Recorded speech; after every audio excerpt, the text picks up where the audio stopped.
Saya akan pastikan you all datang hari ni tak sia-sia lah.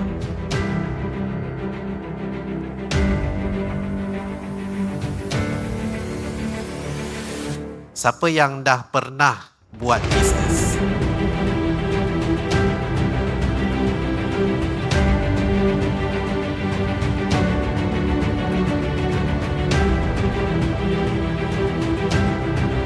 Untuk pastikan you buat bisnes, you boleh sustain. Bukan hari ni buat, esok dah tak ada.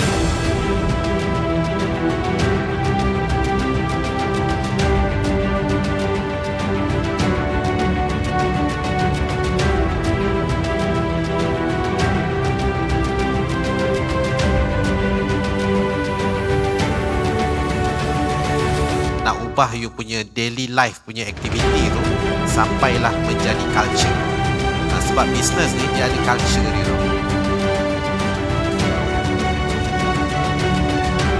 Macam mana kita nak set up, kita nak handle account email tu dulu. You kena tahu pilih barang yang betul.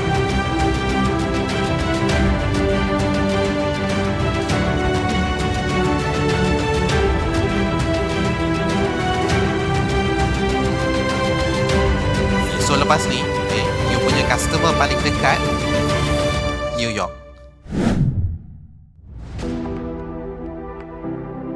Kita tak perlukan like physical preparation, macam nak buka kedai, nak cari kedai, nak cari biasa majlis ke apa ke. Customer market dia luas. Saya rasa dia punya sistem lebih mudah. Keuntungan dia dalam bentuk USD. Daripada income kecil boleh pergi riman ke?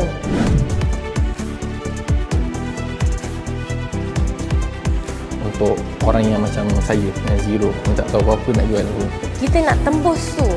Nak tembus tu kena tahu macam mana boleh tembus. Ada Sifu kan, Dr. Zul.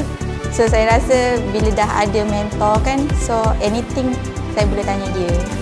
Aura Dr. Zul, cara dia beri penerangan.